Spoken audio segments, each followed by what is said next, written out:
बिस्मिल्लाहिर्रहमानिर्रहीम। अस्सलाम वालेकुम नाजरीन। आज हम एक बहुत ही अहम मौजू पर बात करेंगे और वो ये है कि जिगर के कैंसर से खुद को कैसे बचाएं। ये हमारा मुशाहिदा है कि आजकल जिगर का कैंसर बहुत आम हो गया है। बल्कि अगर मैं ये कहूँ कि पाकिस्तान में खसूसन और दुनिया भर में टॉप 5 कैंसर्स यानी जो सबसे आम पाए जाने वाले कैंसर या सरतान हैं दुनिया भर में और पाकिस्तान में भी टॉप 5, तो जिगर के कैंसर का शुमार इन टॉप 5 में होता है। और पाकिस्तान में तो पिछले चंद सालों से जिगर के कैंसर के केसेस बहुत तेजी से डायग्नोज हो रहे हैं और इनमें इजाफा हो गया है। और दूसरी बदकिस्मती की बात यह है कि जब हम जिगर के कैंसर की तशखीस होती है और जब मरीज हमारे पास आता है तो ये उस स्टेज में होता है कि जिस स्टेज में हम कुछ ज़्यादा मरीज के लिए कर नहीं सकते, या वो स्टेज होता है कि जिसको हम नाकाबिले इलाज या ला इलाज स्टेज बोलते हैं, या जिसको आप कह सकते हैं कि ये स्टेज 4 है। तो आज मैंने समझा कि आज बात करें कि हम जिगर के कैंसर से खुद को कैसे बचा सकते हैं। तो इसके लिए जो स्ट्रेटेजी है या अपने आप को बचाने के लिए अल्लाह ताला ही बचाता है, लेकिन जो इंसान एक स्ट्रेटेजी कर सकता है तो वो 2 फेजेस पे है या 2 मरहलों पे है। पहले मरहले पे अगर किसी शख्स को में वो बीमारी है कि जिससे जिगर का कैंसर बन सकता है, तो उस बीमारी का बर वक्त इलाज किया जाए तो वो जिगर के कैंसर से बच सकता है। और दूसरे मरहले में अगर उसको रिस्क ज़्यादा है, ऐसी बीमारी है कि जिसमें कैंसर का रिस्क ज़्यादा है, तो फिर उसको प्रॉपर सर्वेलेंस चाहिए, उसको रेगुलर चेकअप्स चाहिए ताकि जिगर की कैंसर अगर बनता है तो उसके अर्ली स्टेजेस में तशखीस हो जाए और फिर इसका इलाज मुमकिन हो सके। इसको मैं एक्सप्लेन करता हूँ। पहला मरहला या पहले फेज कि अगर किस शख्स में ऐसी बीमारी है जो कि जिगर का कैंसर बना सकती है तो उस बीमारी का बर वक्त इलाज किया जाए। तो वो कौन सी बीमारियां हैं या वो कौन सी वजूहात हैं कि जिससे जिगर का कैंसर बन सकता है। तो पाकिस्तान में और दुनिया भर में, लेकिन पाकिस्तान में खसूसन 3 बड़ी वजूहात हैं या 3 बड़ी बीमारियां हैं कि जिससे जिगर का कैंसर बन सकता है। वो कौन सी हैं? इसमें number 1 hepatitis B, number 2 hepatitis C और नंबर 3 फैटी लिवर। तो अगर किसी शख्स को हेपेटाइटिस बी है या हेपेटाइटिस सी है या फैटी लिवर है, तो इन 3 बीमारियों का अगर बर वक्त इलाज कर लिया जाए तो फिर वो शख्स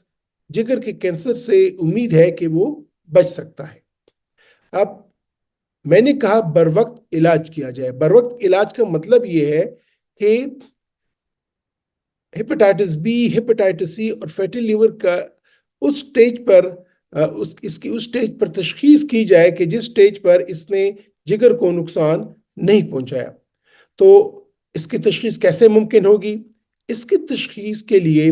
हेपेटाइटिस बी और हेपेटाइटिस सी के लिए खून का एक टेस्ट किया जाता है जिसको HbS एंटीजन बोलते हैं और NT-HCV बोलते हैं। पहले वो टेस्ट किया जाता है और अगर वो टेस्ट पॉजिटिव आता है तो इसके बाद एक और लेबोरेटरी का टेस्ट किया जाता है जिसको PCR बोलते हैं, जिसे पता चलता है कि आया ये हेपेटाइटिस बी और हेपेटाइटिस सी के जरासीम ये एक्टिव है, इनएक्टिव है, या आप कह लें कि जिंदा है या मर चुका है। साथ में एक अल्ट्रासाउंड भी किया जाता है कि जिगर को कोई नुकसान तो नहीं पहुंचा। फैटी लिवर के लिए अल्ट्रासाउंड होता है और उसके बाद कुछ और टेस्ट होते हैं। फैटी लिवर उन लोगों में होता है कि जिनके फैमिली में ब्लड प्रेशर है, शुगर है, कोलेस्ट्रॉल की बीमारी है, मोटापा है, या खुद जिनको ब्लड प्रेशर है, शुगर है, कोलेस्ट्रॉल की बीमारी है या मोटापे का शिकार है, तो ऐसे लोगों में फैटी लिवर होता है और उनको अल्ट्रासाउंड करके देख लेना चाहिए कि आया हमें फैटी लिवर है कि नहीं है। अगर फैटी लिवर है तो उसका बर वक्त इलाज करके जिगर नॉर्मल हो जाए, चर्बी से पाक हो जाए, तो कैंसर से बचाव का इम्कान हो जाता है।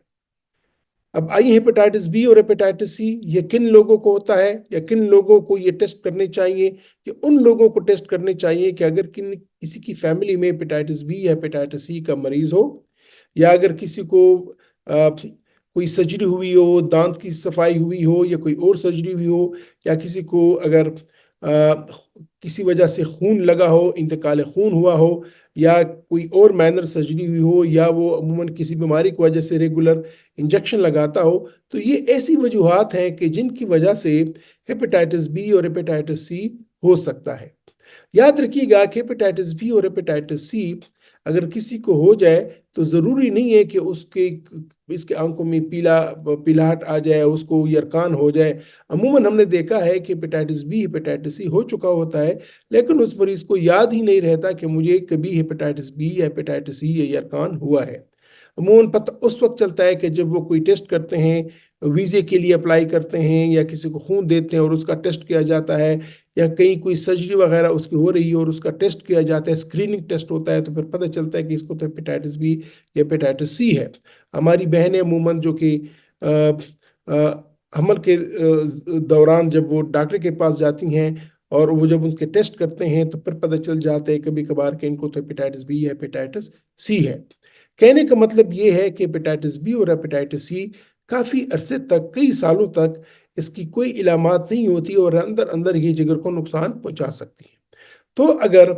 किसी शख्स की कहीं सर्जरी हुई है, दांत की सफाई हुई है, या उसको बहुत ज़्यादा इंजेक्शन लगे हैं, या इंतकाल खून हुआ है, उसको कभी खून लगा है, या किसी की फैमिली में हेपेटाइटिस बी या हेपेटाइटिस सी का कोई मरीज है, ख़ास तौर पे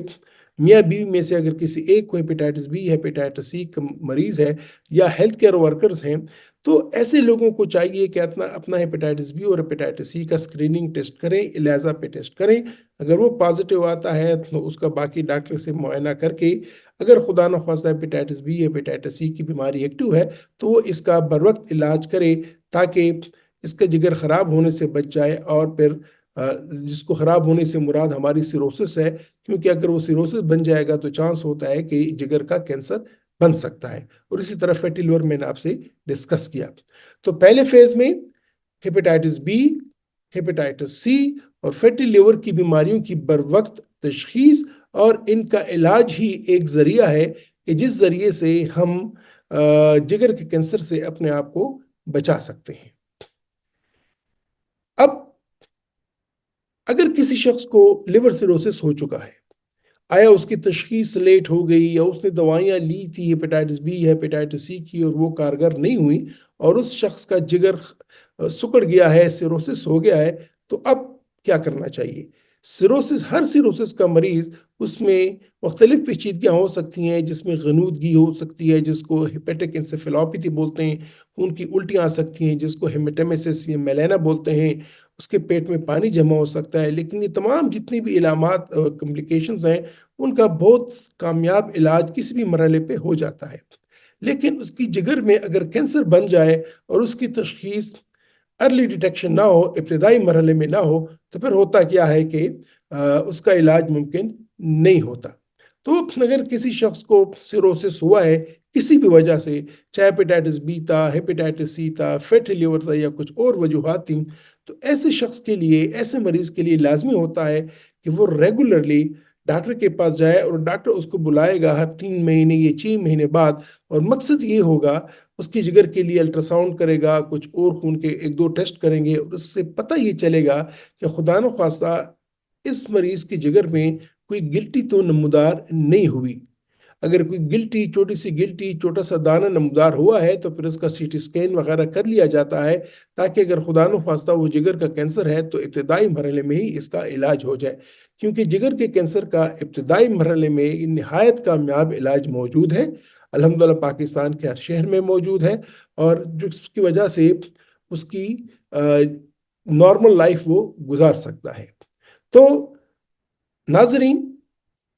जिगर के कैंसर से खुद को बचाने के लिए 2 बड़े मरहले हैं। पहले मरहले में जिन वजूहात की वजह से जिगर का कैंसर हो सकता है, hepatitis B, hepatitis C, fatty liver,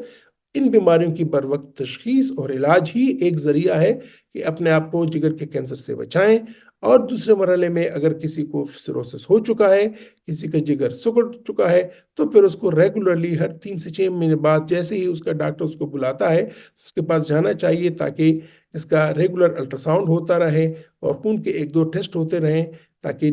معلوم ہو سکے کہ خدا نخواستہ ایسے شخص میں جگر کا کینسر تو پیدا نہیں ہوا۔ اگر پیدا ہوا ہے تو ابتدائی مرحلے میں بھی اس کا کامیاب علاج ہو جائے، تاکہ اس جگر کی کینسر کی بیماری سے چھٹکارا مل جائے۔ یہاں میں یہ بات کہنا چاہوں گا، اور یہ ضرور ہے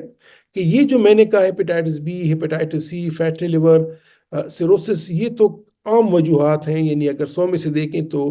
95% یہی وجوہات ہیں۔ کچھ ایسی وجوہات بھی ہیں کہ جس وجہ سے بغیر کسی وجہ کے جگر میں اپنے طور پہ کینسر بن جاتا ہے۔ یہ ایک اور وجہ بھی ہوتی ہے کہ کینسر کہیں اور ہوتا ہے، وہ سینے میں ہوتا ہے، پھیپھڑے میں ہوتا ہے، یا معدے میں ہوتا ہے، یا پھر آنت میں ہوتا ہے، بڑی آنت میں ہوتا ہے، اور وہاں سے یہ کینسر یہاں پہ پہنچ جاتا ہے، اور یہاں اس کی اوریجن کہیں اور ہوتی ہے، لیکن یہاں پہ یہ اپنے ڈپازٹ ہو جاتا ہے، میٹاسٹاسائز ہو جاتا ہے۔ تو یہ جگر کے کینسر کی وہ قسم ہے جو کہ بنیادی طور پہ جگر سے میں پیدا نہیں ہوا، کہیں اور جگر تھا، اور وہ جگر میں آ کے اس نے ڈپازٹ کیا، یہاں اس نے اپنے آپ کو ظاہر کیا ہے، جس کو میٹاسٹیسس بولتے ہیں۔ اس کے لیے عموماً یہ جب ہمارے پاس کوئی مریض آتا ہے جس کو خدا نخواستہ کہیں اور کا کینسر ہو، معدے کا کینسر ہو، یا اس کو بڑی آنت کا کینسر ہو، یا سینے کا کینسر ہو، یا چھاتی کا کینسر ہو، تو پھر ان کے لیے ہم یہ ٹیسٹ کرتے رہتے ہیں کہ آیا خدا نخواستہ یہ کینسر جگر تک تو نہیں پہنچا۔ تو ناظرین، اس دعا کے ساتھ کہ اللہ تعالیٰ ہم سب کو، آپ کو، آپ کے عزیزوں کو، آپ کے یار دوستوں کو، آپ کے رشتہ داروں کو ایسی موذی امراض سے بچائے رکھے۔ اپنا خیال رکھیے گا، اور لازماً اگر آپ کو کوئی رسک ہے hepatitis B, hepatitis C, fatty liver کا، تو اپنا ٹیسٹ ضرور کیجیے گا، تاکہ ایسی موذی کمپلیکیشنز یا موذی بیماریوں سے آپ اپنے آپ کو بچا سکیں۔ اجازت چاہتا ہوں، اپنا خیال رکھیے گا۔ خدا حافظ۔